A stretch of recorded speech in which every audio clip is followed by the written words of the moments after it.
Hello students, welcome to my YouTube channel. तो आज की क्लास में हम डिस्कस करने वाले हैं train topic. Time and distance का पार्ट है, ठीक है। टाइम एंड डिस्टेंस मैंने इससे पहले कंप्लीट करा दिया है, तो जिन लोगों ने वो टॉपिक नहीं देखा है, नीचे डिस्क्रिप्शन बॉक्स में आपको लिंक मिल जाएगी, वहाँ पे जाके देख सकते हो। तो आज हम लोग शुरू करने वाले हैं ट्रेन, ठीक है, और बिल्कुल बेसिक से शुरू करने वाले हैं। ध्यान से देखिएगा।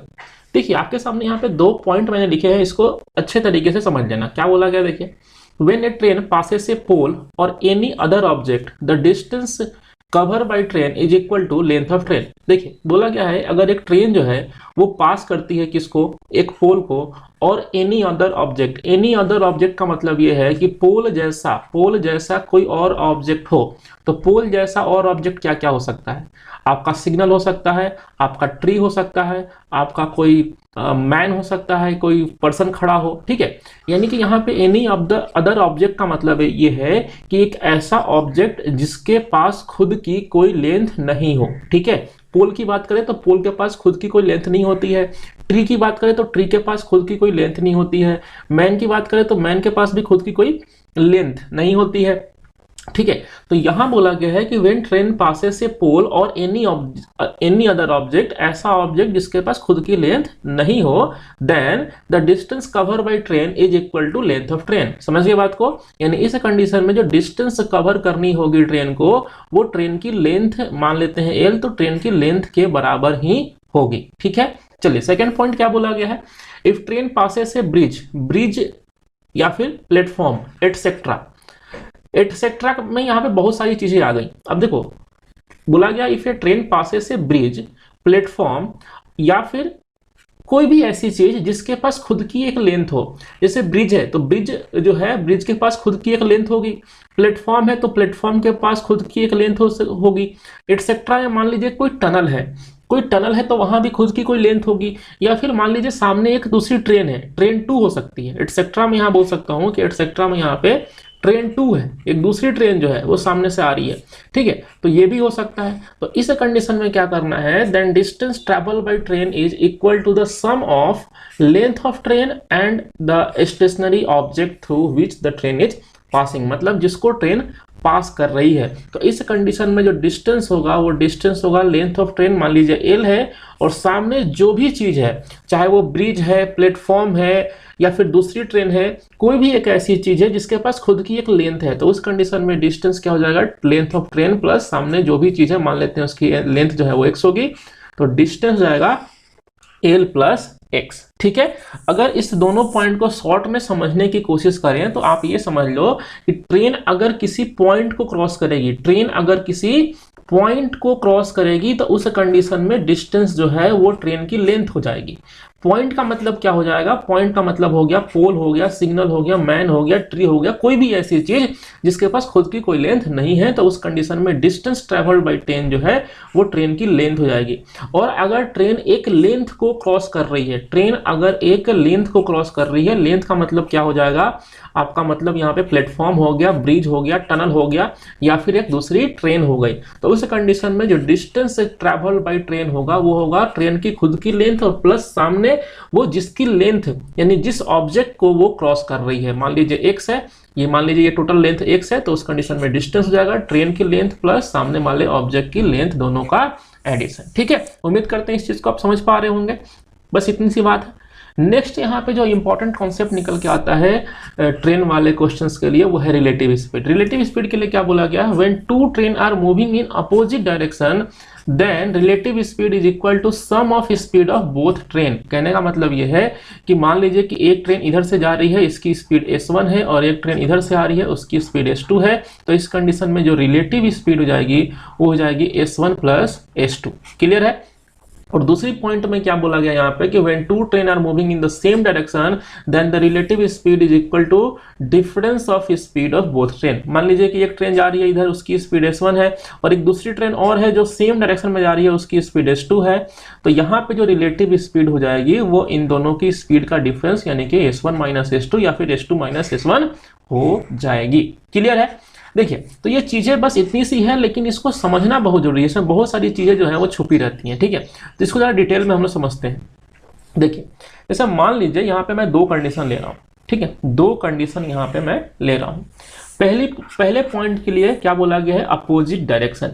मान लीजिए कि एक ट्रेन इधर से आ रही है, इसकी स्पीड है 70 किलोमीटर पर आवर, और एक ट्रेन इधर से आ रही है, उसकी स्पीड है मान लीजिए कि 80 किलोमीटर पर आवर। तो रिलेटिव स्पीड क्या हो जाएगी, रिलेटिव स्पीड हो जाएगी यहाँ पे 70 + 80 यानी कि 150 किलोमीटर पर आवर। क्लियर है। अब ये 150 किलोमीटर पर आवर है, ये कौन सी स्पीड है, तो ये रिलेटिव स्पीड है। और रिलेटिव स्पीड क्या होती है, रिलेटिव स्पीड होती है ट्रेन 1, मान लो ये ट्रेन 1 है और ये ट्रेन 2 है, तो ट्रेन 1 की speed with respect to train 2 या फिर ट्रेन 2 की speed with respect to train 1। इस चीज को इस तरीके से भी समझ सकते हैं कि अगर यहाँ पे ट्रेन 1 की स्पीड 70 किलोमीटर पर आवर है और उसके अपोजिट डायरेक्शन में दूसरी ट्रेन जा रही है जिसकी स्पीड 80 किलोमीटर पर आवर है और relative speed 150 kilometre per our निकल के आ रही है, इसका मतलब आप ये भी समझ सकते हो कि अगर ट्रेन 1 की स्पीड 0 किलोमीटर पर आवर कर दिया जाए, मतलब ट्रेन 1 को खड़ा कर दिया जाए, तो ट्रेन 2 की जो स्पीड होगी वो 150 किलोमीटर पर आवर आप ले सकते हो, कोई दिक्कत नहीं है इसमें। ठीक है। या फिर इसका अपोजिट भी कर सकते हो कि अगर हम ट्रेन 2 को खड़ा कर दें, ट्रेन 2 को स्टैटिक कर दें, यानी कि ट्रेन 2 की स्पीड यहाँ पे 0 किलोमीटर पर आवर हो जाए, तो हम ट्रेन 1 की स्पीड जो है वो 150 किलोमीटर पर आवर ले सकते हैं। ठीक है। तो इन दोनों पॉइंट को आप अच्छे तरीके से समझ लेना कि ऐसा हम क्वेश्चंस में कर सकते हैं। दूसरी चीज यहाँ पे जो निकल के आ रही है वो सेम डायरेक्शन के लिए है। मान लीजिए कि ट्रेन 1 की स्पीड है 80 किलोमीटर पर आवर और ट्रेन 2 यहाँ पे जो है उसकी स्पीड है 70 किलोमीटर पर आवर। ये ट्रेन 1 है और ये ट्रेन 2 है, तो यहाँ पे रिलेटिव स्पीड निकालोगे तो ये निकल के आएगा 10 kilometre per our. Relative speed कितना निकल के आएगा, 10 किलोमीटर पर आवर का निकल के आएगा। अब इस 10 किलोमीटर पर आवर का मतलब क्या हुआ वो समझ लेते हैं। देखो, इस 10 किलोमीटर पर आवर का मतलब ये हुआ कि ये ट्रेन 1 की स्पीड है विद रिस्पेक्ट टू ट्रेन 2, या फिर इसका उल्टा कि ट्रेन 2 की speed with respect to train 1। इसको किस तरीके से हम रिप्रेजेंट कर सकते हैं, इसको हम रिप्रेजेंट कर सकते हैं। देखो, इसमें क्या करना होगा कि जिस ट्रेन की स्पीड कम है, जिस ट्रेन की स्पीड कम है उसको 0 करना है।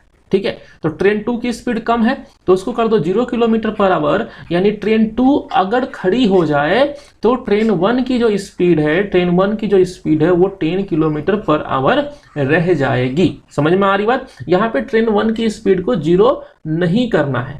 ठीक है। यहाँ पे उस स्पीड को 0 करना है, उस ट्रेन की स्पीड को 0 करना है जिसकी स्पीड कम है। क्लियर है। चलिए, तो इन दोनों पॉइंट को मैं उम्मीद करता हूं आप लोग अच्छे तरीके से समझ गए होंगे। ठीक है। अब यहाँ पे एक इंपॉर्टेंट चीज और है। देखिए, इंपॉर्टेंट चीज क्या है वो समझ लेना। देखो, एक मिनट देखो, ये चीज तो हम समझ गए कि अगर मान लीजिए कि 2 ट्रेन है, दोनों ट्रेन अगर अपोजिट डायरेक्शन से ट्रेवल कर रही हैं यहाँ पे, तो रिलेटिव स्पीड निकालना होगा, तो दोनों ट्रेन की स्पीड को हम क्या कर देंगे, ऐड कर देंगे। क्लियर है। अगर 2 ट्रेन है, दोनों ट्रेन अगर सेम डायरेक्शन में ट्रेवल कर रहे हैं, तो यहाँ पे रिलेटिव स्पीड निकालने के लिए हम स्पीड को क्या कर देंगे, माइनस कर देंगे। और इसको और किस तरीके से रिप्रेजेंट कर सकते हैं वो मैंने आपको यहाँ पे समझाया। तीसरी जो यहाँ पे इंपॉर्टेंट चीज निकल के आती है वो ये है कि अगर दो ट्रेन ट्रेन 1 और ट्रेन 2 एक दूसरे को सेम डायरेक्शन में ओवरटेक करें, या फिर हम क्रॉस करना बोल सकते हैं, सेम डायरेक्शन में ओवरटेक करें, या फिर अपोजिट डायरेक्शन में क्रॉस करें एक दूसरे को। समझ लेना इस चीज को। ये पॉइंट इंपॉर्टेंट है कि अगर 2 ट्रेन एक दूसरे को सेम डायरेक्शन में ओवरटेक करें या फिर अपोजिट डायरेक्शन में क्रॉस करें, उस कंडीशन में डिस्टेंस जो है वो हम लेते हैं दोनों ट्रेन की लेंथ का एडिशन। डिस्टेंस क्या लेते हैं, दोनों ट्रेन की लेंथ का एडिशन। इससे पहले वाले पॉइंट में मैंने यहाँ पे समझाया था, जो सेकंड पॉइंट था उसमें क्या बताया था कि यहाँ पे जब एक ट्रेन जो है वो पास करती है किसको, दूसरी ट्रेन को, ट्रेन जब पास करती है यहाँ पे दूसरी ट्रेन को, तो उस कंडीशन में डिस्टेंस क्या होगा, डिस्टेंस होगा ट्रेन की लेंथ प्लस सामने जो भी चीज है। तो सामने अगर मान लीजिए दूसरी ट्रेन है तो उसकी भी लेंथ को यहाँ पे ऐड करना होगा। ठीक है। तो कहने की बात यह है कि अगर यहाँ पे ट्रेन 1 अगर ट्रेन 2 को यानी दूसरी ट्रेन को क्रॉस कर रही है, चाहे डायरेक्शन सेम हो या फिर अपोजिट, डिस्टेंस के लिए दोनों ट्रेन की लेंथ को हम क्या करेंगे, ऐड करेंगे। हाँ, रिलेटिव स्पीड निकालना होगा तो हम क्या करेंगे, अगर डायरेक्शन अपोजिट होगा तो स्पीड को हम ऐड कर देंगे, और डायरेक्शन सेम होगा तो स्पीड को हम क्या कर देंगे, माइनस कर देंगे। ये कुछ बेसिक कॉन्सेप्ट थे ट्रेन वाले क्वेश्चंस के लिए। मैं उम्मीद करता हूं कि इस चीज को आप समझ गए होंगे। ठीक है, अब इसके अलावा भी कुछ कॉन्सेप्ट्स अगर आते हैं तो वो हम लोग क्वेश्चन में डिस्कस करेंगे। ठीक है, चलिए पहला क्वेश्चन देखते हैं। बहुत ही आसान सा क्वेश्चन है। क्या बोला गया देखिएगा, a train running at 40 kilometre per hour cross a pole, pole यानी पॉइंट, और पॉइंट मतलब इस कंडीशन में जो डिस्टेंस ट्रेवल बाई ट्रेन होगी वो ट्रेन की लेंथ होगी, is 36 second, find the length of train. देखो इस तरह के क्वेश्चन में जरा यूनिट का बहुत ध्यान रखना है। देखिए यहाँ पे टाइम जो है वो दिया हुआ है 36 सेकंड में, और यहाँ पे स्पीड है किलोमीटर पर आवर में। अगर स्पीड किलोमीटर पर आवर में होगा तो टाइम भी आवर में होना चाहिए, और अगर टाइम यहाँ पे सेकंड में है तो स्पीड जो है वो मीटर पर सेकंड में होना चाहिए। इस चीज का आपको ध्यान रखना है। क्या बोला गया, find the length of train. और हमें पता है कि लेंथ ऑफ ट्रेन क्या होगा, डिस्टेंस ट्रेवल बाय ट्रेन। क्यों, क्योंकि ट्रेन यहाँ पे क्रॉस कर रही है किसको, पोल को, तो स्पीड इनटू टाइम कर देंगे तो डिस्टेंस हमें मिल जाएगा। स्पीड कितनी है 40 किलोमीटर पर आवर, लेकिन इसको मीटर पर सेकंड में चेंज करने के लिए 5/18 का मल्टीप्लाई करेंगे, और इनटू टाइम अगर देखें तो है 36। ठीक है, इसको सिंपली हम कैंसिल करते हैं 2 टाइम्स, यहां से आंसर हमारा निकल के आएगा 400 मीटर।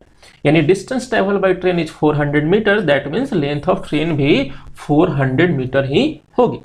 चलिए नेक्स्ट क्वेश्चन देखते हैं क्या बोला गया है। देखिए बोला गया है, train running at a speed of 20 metre per second takes 10 second to pass a man who is running at the speed of 5 metre per second. देखिए यहाँ पे ट्रेन जो है वो किसको क्रॉस कर रही है, मैन को क्रॉस कर रही है। मैन मतलब पॉइंट, और पॉइंट को क्रॉस करते समय जो भी यहाँ पे डिस्टेंस निकल के आएगी वो ट्रेन की लेंथ होगी। लेकिन यहाँ पे उस मैन की भी स्पीड है, कितनी है 5 मीटर पर सेकेंड। ठीक है, और डायरेक्शन क्या है, सेम है। कहने का मतलब यह है कि ट्रेन अगर इधर जा रही है 20 मीटर पर सेकेंड की स्पीड से, तो यहाँ पे जो एक पर्सन है ये भी जा रहा है सेम डायरेक्शन में 5 मीटर पर सेकेंड की स्पीड से। तो यहाँ पे हम क्या करेंगे, यहाँ पे हम लेंगे रिलेटिव स्पीड। रिलेटिव स्पीड लेंगे तो क्या करना पड़ेगा, माइनस करना पड़ेगा। तो 20 माइनस 5 यानी कि 15 मीटर पर सेकेंड, ये क्या होगी, रिलेटिव स्पीड होगी। अब इस चीज को आप इस तरीके से समझ सकते हो कि अगर इस पर्सन की स्पीड अगर हम 0 मीटर पर सेकेंड कर दें, यानी कि ये पर्सन खड़ा हो जाए, तो इस ट्रेन की स्पीड आप 15 मीटर पर सेकेंड ले सकते हो। क्लियर है। तो अब मान लीजिए कि ये पर्सन खड़ा हो गया, ये पर्सन यहाँ पे क्या हो गया, खड़ा हो गया, और ट्रेन की स्पीड कितनी हो गई 15 मीटर पर सेकेंड। तो अब देखते हैं कि क्रॉस करते समय डिस्टेंस कितना ट्रेवल करना पड़ेगा। तो distance is equal to speed into time, और स्पीड जो है वो कितनी है 15 मीटर पर सेकेंड, और इंटू टाइम की अगर हम बात करें तो टाइम यहाँ पे दिया हुआ है, कितना लगता है 10 सेकेंड का टाइम लगता है। तो इंटू 10 यानी क्या हो जाएगा 150 मीटर। ठीक है, तो यहाँ पे distance travel by train is 150 metre, that means length of train भी क्या होगी 150 मीटर होगी। चलिए नेक्स्ट क्वेश्चन देखते हैं। नेक्स्ट क्वेश्चन में क्या बोला गया है, a train 200 metre long takes 5 second to pass a standing man, find the time taken by train in crossing a railway platform 240 metre long. देखिए बोला गया है ट्रेन जो है वो एक खड़े हुए आदमी, स्टैंडिंग मैन यानी खड़ा हुआ कोई पर्सन है, उसको पास करने में सिर्फ 5 सेकंड का टाइम लगा रही है। तो स्टैंडिंग मैन है ना, यहाँ पे खड़ा हुआ आदमी है, ठीक है, यानी पॉइंट है, और इसको क्रॉस करते समय जो भी डिस्टेंस ट्रेवल करना होगा ट्रेन को, वो ट्रेन की लेंथ होगी। वो ट्रेन की लेंथ 200 मीटर है। तो हम स्पीड यहां से हम निकाल सकते हैं कि स्पीड इक्वल टू क्या हो जाएगा, डिस्टेंस यानी 200 मीटर, और टाइम लग रहा है 5 यानी कि 40 metre per second. 40 metre per second यहाँ पे क्या हो जाएगी, स्पीड हो जाएगी किसकी, ट्रेन की। अब यहां बोला गया है find the time taken by train in crossing a railway platform 200 metre long. यहां पे हमें टाइम निकालना है, और टाइम इक्वल टू क्या होता है, डिस्टेंस अपॉन स्पीड। डिस्टेंस क्या होगा, तो प्लेटफॉर्म को क्रॉस करना है तो डिस्टेंस होगा ट्रेन की लेंथ दैट मीन्स 200, और प्लस प्लेटफॉर्म की लेंथ दैट मीन्स 240, और डिवाइड बाय स्पीड। स्पीड हमने अभी निकाला है, ट्रेन की स्पीड कितनी है 40, तो डिवाइड बाय 40। तो इन दोनों को ऐड करेंगे तो 440 डिवाइड बाय 40 यानी कितना टाइम लगेगा, 11 सेकेंड का यहाँ पे आपको टाइम लगेगा। क्लियर है, कितना टाइम लगेगा, सिर्फ 11 सेकेंड का। चलिए नेक्स्ट क्वेश्चन देखते हैं। नेक्स्ट क्वेश्चन में क्या बोला गया है, a man is standing on railway bridge, एक आदमी जो है वो रेलवे ब्रिज पे खड़ा है, विच इज 100 मीटर लॉन्ग, यानी रेलवे ब्रिज की जो लेंथ है वो 100 मीटर है। फिर बोला गया he finds that train cross the bridge, यानी ट्रेन ने ब्रिज को क्रॉस किया कितने सेकंड में, 5 सेकंड में, बट हिमसेल्फ यानी कि खुद को, यानी उस पर्सन को क्रॉस किया कितने सेकंड में, 3 सेकंड में। Find the length of train, train की लेंथ जो है यहाँ पे आपको फाइंड आउट करनी है। क्लियर है? चलिए, तो यहाँ पे हम क्या बोल सकते हैं, समझिएगा जरा ध्यान से, कि ट्रेन को जो है वो पूरे ब्रिज को क्रॉस करने में 5 सेकंड का टाइम लगता है। तो हम बोल सकते हैं कि 5 सेकंड में, 5 सेकंड में ट्रेन जो है वो अगर ब्रिज को क्रॉस कर रही है तो डिस्टेंस ट्रैवल बाय ट्रेन जो है वो ट्रेन की लेंथ प्लस ब्रिज की लेंथ होगी। और 3 सेकंड का टाइम ट्रेन को लगता है, 3 सेकंड का टाइम जो है वो ट्रेन को लगता है किसको क्रॉस करने में, उस स्टैंडिंग मैन को क्रॉस करने में, एक आदमी जो है उसको क्रॉस करने में ये टाइम लगता है। तो यहाँ पे बोल सकते हैं कि 3 सेकंड में जो डिस्टेंस ट्रेवल बाय ट्रेन होगा वो ट्रेन की लेंथ होगा सिर्फ। समझ गए बात को? तो यहाँ पे देखो L plus B distance travel करने में 5 सेकंड का टाइम लगता है, और L डिस्टेंस यानी ट्रेन की लेंथ जो है उसको कवर करने में 3 सेकंड का टाइम लगता है। यानी अगर हम सिर्फ B की बात करें, B यानी ब्रिज की बात करें जो कि 100 मीटर होगा, यहाँ पे लेंथ दिया हुआ है, इस 100 मीटर के लिए टाइम कितना लगेगा, तो हम बोल सकते हैं 2 सेकंड। भाई 5 सेकंड में ट्रेन की लेंथ प्लस ब्रिज, और 3 सेकंड में सिर्फ ट्रेन की लेंथ। तो सिर्फ ब्रिज के लिए अगर हम बात करें तो 100 मीटर के लिए यहाँ पे जो टाइम लगेगा ट्रेन को वो 2 सेकंड का लगेगा। तो स्पीड क्या होगी, 100/2 यानी कि 50 मीटर पर सेकंड, ये होगी ट्रेन की स्पीड। क्लियर है? 50 मीटर पर सेकंड। अब हमसे पूछा गया find the length of train, length of train बताओ। अब हमें पता है कि उस पर्सन को क्रॉस करने में टाइम कितना लगा था, 3 सेकंड का टाइम लगा था, और 3 सेकंड में जो भी ट्रेन डिस्टेंस ट्रेवल करेगी वही तो ट्रेन का लेंथ होगा। तो स्पीड हमें पता लग गया है 50 है, और इंटू 3, तो यहाँ से डिस्टेंस मिल जाएगा 150 मीटर, यानी 150 मीटर ही ट्रेन की क्या होगी, लेंथ हो जाएगी। ठीक है, उम्मीद करते हैं ये सारी चीजें समझ में आ रही होंगी आप लोग को। चलिए नेक्स्ट क्वेश्चन देखते हैं।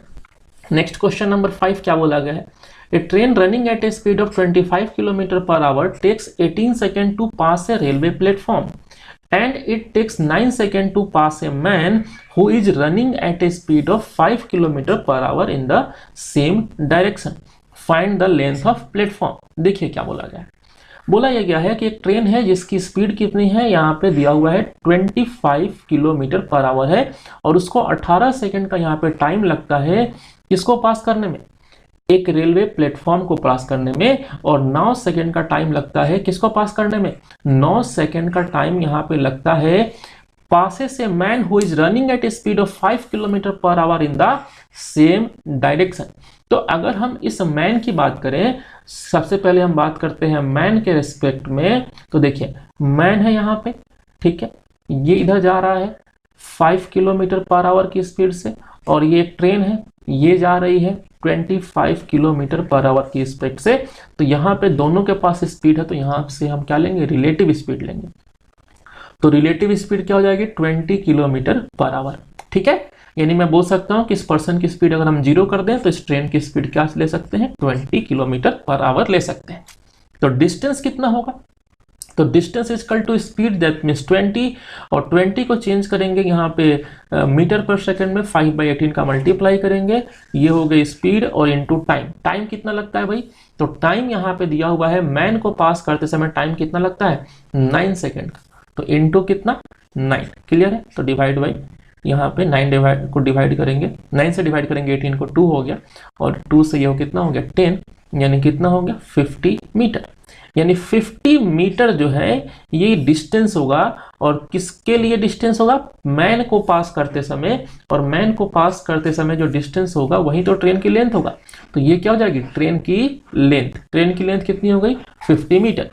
अब यहाँ बोला गया है कि 18 सेकेंड का यहाँ पे टाइम लगता है to pass a platform, to pass a platform. तो अगर हम यहाँ पे बात करें प्लेटफॉर्म के रिस्पेक्ट में, तो यहाँ से डिस्टेंस जो निकल के आएगा वो क्या आएगा, स्पीड इनटू टाइम। स्पीड कितनी है, तो ट्रेन की स्पीड लेनी है यहाँ पे 25, क्योंकि प्लेटफॉर्म कहीं घूमेगा नहीं, प्लेटफॉर्म तो स्टैटिक है, तो यहाँ पे स्पीड ऑफ ट्रेन लेंगे, यहाँ पे रिलेटिव स्पीड मत ले लेना, क्योंकि यहाँ पे रिलेटिव स्पीड हमने इसलिए लिया था क्योंकि ये पर्सन घूम रहा था। चलिए, तो speed of train 25 into 5/18 metre per second में चेंज करने के लिए, और इंटू टाइम जो लगता है वो लगता है 18 सेकंड। 18 से 18 कैंसिल हो गया, 25 इंटू 5 कितना हो गया, 125 मीटर। तो 125 मीटर यहाँ पे डिस्टेंस ट्रेवल करना पड़ेगा ट्रेन को, किसको क्रॉस करते समय, प्लेटफॉर्म को। और प्लेटफॉर्म को क्रॉस करते समय जो डिस्टेंस ट्रेवल करना पड़ेगा ये क्या होगा, ट्रेन की लेंथ प्लस प्लेटफॉर्म की लेंथ। ठीक है, अब देखो अगर हम देखें तो ट्रेन की लेंथ 50 है यहाँ पे, तो ट्रेन की लेंथ 50 है और ट्रेन प्लस प्लेटफॉर्म 125 हो गया। तो अगर हम बात करें यहाँ पे सिर्फ प्लेटफॉर्म की, तो प्लेटफॉर्म की लेंथ क्या हो जाएगी, 75 मीटर। प्लेटफॉर्म की लेंथ क्या हो जाएगी, 75 मीटर। क्लियर है। चलिए नेक्स्ट क्वेश्चन देखिएगा क्या बोला गया। नेक्स्ट क्वेश्चन में बोला गया है, two train are moving in opposite direction at speed of 80 kilometre per hour and 70 kilometre per hour. Clear है। तो एक ट्रेन इधर से जा रही है, इसकी स्पीड है मान लीजिए 80 किलोमीटर पर आवर, और एक ट्रेन इधर से आ रही है, इसकी स्पीड कितनी है, 70 किलोमीटर पर आवर। लेंथ दिया हुआ है कि पहली ट्रेन की लेंथ है 1.2 किलोमीटर और दूसरी ट्रेन की लेंथ है 1.8 किलोमीटर। क्या बोला गया, find the time taken by slower train to cross each other. यहाँ पे स्लोअर ट्रेन हो या फिर फास्टर ट्रेन हो, बात एक ही है। जो टाइम स्लोअर ट्रेन को क्रॉस करने में लगेगा फास्टर ट्रेन को, वही टाइम फास्टर ट्रेन को लगेगा स्लोअर ट्रेन को क्रॉस करने में। ठीक है, चलिए तो यहाँ पे हमें क्या निकालना है, टाइम। और टाइम इज इक्वल टू क्या होता है, टाइम इज इक्वल टू होता है distance upon speed, distance upon speed. अब देखिए एक चीज मैंने अभी आपको बताई थी कि जब दो ट्रेन एक दूसरे को क्रॉस करेंगी तो उस कंडीशन में अगर डिस्टेंस लेना होगा तो दोनों ट्रेन की लेंथ को ऐड करना होगा। ठीक है, ये मैंने अभी डिफाइन किया आप लोगों को। तो डिस्टेंस हो जाएगा 1.2 प्लस 0.8। और स्पीड की अगर हम बात करें तो स्पीड तो यहाँ पे क्या है, रिलेटिव स्पीड लेना पड़ेगा ना, क्योंकि दोनों ट्रेन की डायरेक्शन क्या है, अपोजिट है। तो इसकी 80 है और यहाँ पे कितनी है, 70। तो डायरेक्शन अपोजिट है तो ऐड कर देंगे, तो 80 प्लस 70 यानी कि 150 किलोमीटर पर आवर। यानी कि आप मान सकते हो कि अगर मैं दूसरे ट्रेन की स्पीड को 0 कर दूं तो पहले ट्रेन की स्पीड 150 किलोमीटर पर आवर ले सकता हूं यहाँ पे। ठीक है, और दूसरे ट्रेन की स्पीड अगर 0 हो गई मतलब ये ट्रेन खड़ी हो गई। अब खड़ी हो गई अगर ट्रेन ये, तो ये प्लेटफॉर्म की तरह ट्रीट कर सकते हैं इसको। तो मान लीजिए यहाँ पे प्लेटफॉर्म है 0.8 किलोमीटर का, इसको एक ट्रेन क्रॉस कर रही है जिस ट्रेन की लेंथ है 1.2, तो डिस्टेंस क्या होगा, 1.2 plus 0.8 divide by speed. Speed क्या हो जाएगा यहाँ पे 150 किलोमीटर पर आवर, तो डिवाइड बाई 150। यूनिट की बात करें तो डिस्टेंस हमने किलोमीटर में लिया है और यहाँ पे स्पीड किलोमीटर पर आवर में लिया है, कोई गलती नहीं करी है हमने, यूनिट सेम है। तो यहाँ पे 2/150 आपका आंसर आएगा। लेकिन यहाँ पे जो भी आंसर आएगा वो आवर्स में आएगा, तो आवर्स में आएगा तो बिल्कुल ये सही है। लेकिन अगर मान लीजिए क्वेश्चन में सेकंड में दिया है तो इंटू 60 मिनट के लिए और एक बार और इंटू 60 सेकंड के लिए करना पड़ेगा। ठीक है, 0 से 0 हो गया आपका कैंसिल। अगर 3 से कैंसिल करें तो ये कितना हो गया आपका 2 और ये हो गया 5। 5 से कैंसिल किया, ये कितना हो गया 12, और 12 इंटू 2 24 इंटू 2 कितना जाएगा 48 सेकंड। 48 सेकंड का यहाँ पे टाइम लगेगा एक दूसरे को क्रॉस करने में, और यही आपसे पूछा गया है। ठीक है, चलिए तो आज की क्लास में मैंने यहाँ पे 6 क्वेश्चंस इंक्लूड किए हैं, और भी क्लासेस में यहाँ पे लेके आऊंगा ट्रेन वाले क्वेश्चंस के लिए। ठीक है, चलिए तो उम्मीद करते हैं आज की क्लास में जो कुछ भी मैंने पढ़ाया आपको समझ में आया हो। बहुत ही बेसिक सी क्लास थी, बहुत ही बच्चे जो है वो कंफ्यूज रहते हैं रिलेटिव स्पीड वाले कॉन्सेप्ट में, तो मैं उम्मीद करता हूँ कि उनका कॉन्सेप्ट जो है वो थोड़ा बहुत जरूर क्लियर हुआ होगा। और कोई डाउट हो तो कमेंट बॉक्स में मेंशन कर सकते हो। मिलते हैं नेक्स्ट क्लास में, तब तक के लिए धन्यवाद।